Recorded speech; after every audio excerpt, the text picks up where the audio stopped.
Okay, let me try to do one more little news update. I talked about a few issues today, and I'm reading the Color Times. The story is there was a man by the name of Juan Saldana. It's the same name of one of the church members many years ago in Kingsville.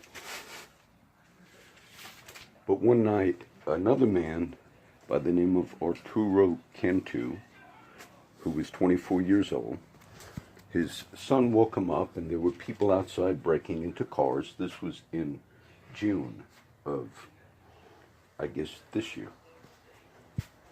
So they went outside, and obviously there were people they'd identified like a man wearing black. They were drunk. They were breaking into cars. All right. He was shot in the head and murdered. Okay? Deadly shooting. Then the police located a vehicle with blood on it. He was the suspect, tan vehicle. They went into the yard. They found weapons of the same caliber of the man who was shot and killed. Now, this case was presented to a grand jury, and the grand jury said not enough evidence to indict. Meaning, somebody was shot in the head, 24-year-old Hispanic man. The other person, no indictment. So this will be one brutal murder that just goes by the wayside. Earlier you saw my video, Slough Drive, or Slough Road. I was behind my daughter's house. That one, possibly a woman shot in the head, will go unsolved. Possibly. When I look at a story like that, what to you, the public, or what should you get from that? And this is the purpose of this. It's very easy to indict a person, especially in this case, something like that. And then later, when your case either goes to trial or you do a plea deal, what you do is you develop evidence, all right? This is not a criticism of Mark Gonzalez, the DA, who would be, you bring it to the grand jury. If the grand jury says there's not enough evidence, it's not the DA's job to investigate the crime, primarily. Though they go out to the scene and they also take pictures and things of that nature. It's primarily the detectives at CCPD.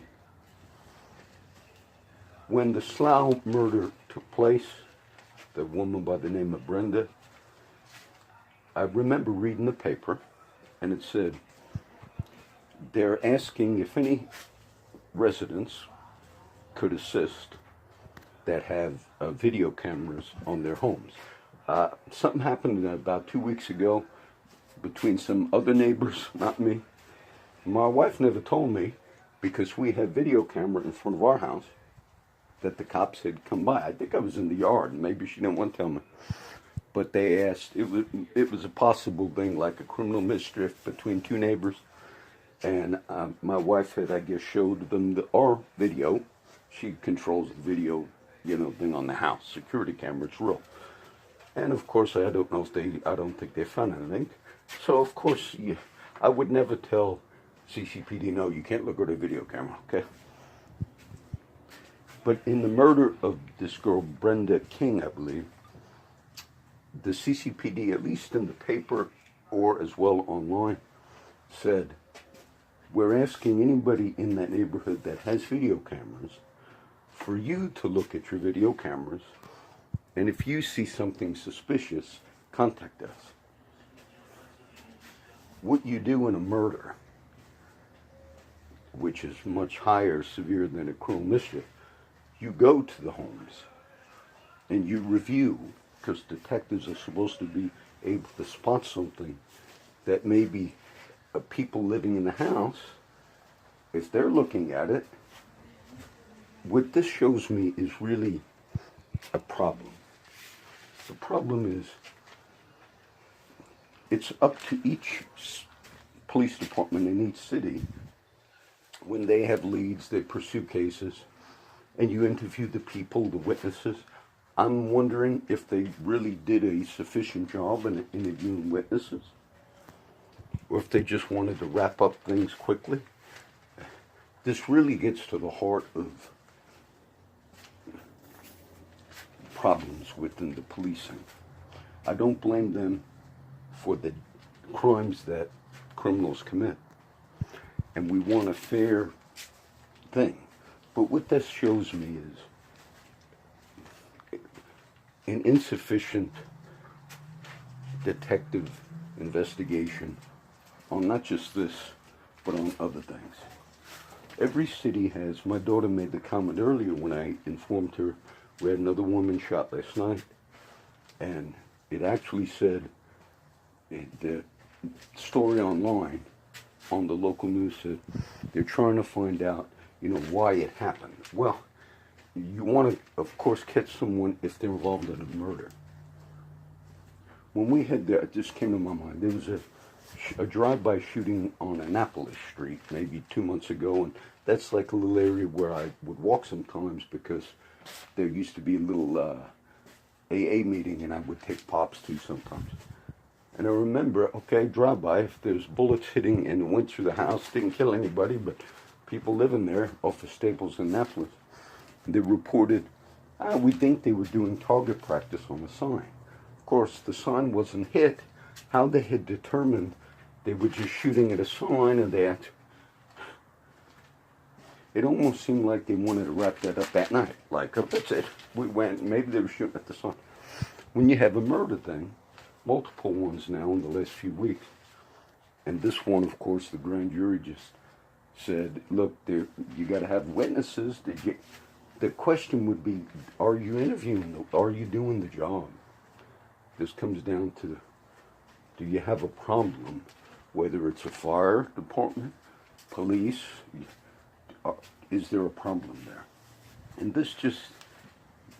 that just came to my mind because I understand that Juan Saldana, I'm sure he's grateful. Whether he did it or not, we don't know. But now it seems as if that's it. He was the primary suspect. Obviously, if you found a gun with the same caliber, that's part of evidence. You could also tell if the gun has been recently fired. You have ways that you pursue. You go a little further. So that concerns me, all right? I don't know what I'll title this. I didn't even check all the other news things. But what you're looking at is, to me, look, you've seen my videos where I've been tough in the past. I don't back down on those videos. I normally don't repost those. But any city that's dealing with, I'm concerned that a lot of the murders are just seeming to either no arrests or they are not investigated to the degree that people would feel safe. The murder of the girl last night, I gave the name earlier. Look, they pulled up at a light there. I think it was Holly, 8 o'clock in the evening. Shot 6 times. She had a 7-year-old child in the back, her child. She was dead. We don't want to just, find out why it happened. You want to investigate it. You don't want to pass that off. Okay, we got detective working on it. I think that they're closing cases. See, a community, when you have a case that is not brought, at the end of the year, meaning if you aggressively either try a case and you lose it, all right, no district attorney wants to have multiple murder cases where they lose, all right? But then also, if a case is wrapped up, meaning, okay, we investigate it, it's not considered open anymore. It's considered unsolved, but it's like you finished, okay, you took care of that. We hopefully ask that everything is looked at fairly. If the grand jury did not, I don't fault the grand jury, if they did not have enough evidence to indict, and that's low. You've heard people say you can indict a ham sandwich. Maybe you had to do a little more investigation on the gun. Maybe have some witnesses. As far as I know, there were no witnesses that identified. All right? I want you to see beyond the bias. Okay? Shut it.